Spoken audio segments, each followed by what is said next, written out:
এই যে প্রধানমন্ত্রী তারেক জিয়া শুনে শুনি কি করব, কিচ্ছু করতে পারবো না। কইছে না যে নাও হেকো দুই যাই ক্ষমতা বা হে এরকম করবো।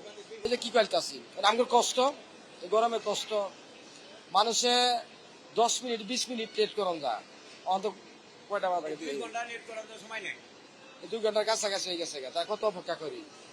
এটা যারা এই কাউন্টারে বসে আছে ওরা কিন্তু এসির মধ্যে বসে আছে, ওরা তো মাইক দিয়ে ঠিকই কইতাছে, এরা তো এই কষ্ট বুঝতেছে না, এরা তো এই কষ্ট আমাকে বুঝে না। এটা এই নিয়ম থাকবেই, এটা বাংলাদেশ থেকে দূর হবো না।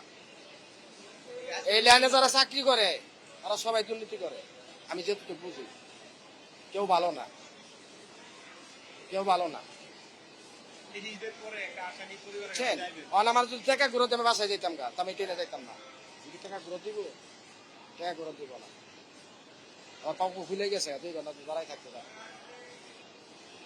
এই কষ্টটা ওরা কি বুঝে? কাউন্টারে বুঝে? ওরা তো এসির মধ্যে বয়ে রয়েছে, এসির মধ্যে বয়ে রয়েছে যাই দেন গা। আর সাধারণ পাবলিক গরমে কষ্ট করতেছে, কত কষ্ট গরমে। কইছে না যে নাও হেকো দুই যাই ক্ষমতা বা হে এরকম করবো। ভাই আর কিছু কওয়ার নাই ভাই, আর কিছু কওয়ার নাই। এটা সবাই বুঝে যে দেশটা কিরকম ভালো হবো। এটা টিভিতে দেখা, এটা উন্নয়ন হইতেছে, আচ্ছা বেশি হইতো না। কি কম মিডিয়ার এবার কই কি লাভ হইব? এই যে প্রধানমন্ত্রী তারেক জিয়া শুনে শুনি কি করব, কিচ্ছু করতে পারবো না। তারেক জিয়া একলা কিছু করতে পারবো না, একলা কিচ্ছু করতে পারবো না। নেতা কর্মী সবাই যে চুপ থাকে দেশ পালা করতে পারবো না, একলা কিচ্ছু করতে পারবো না। বুঝছেন? এটা কয়ে লাভ নাই, যাই ক্ষমতা যাবে সেই এরকম করবো।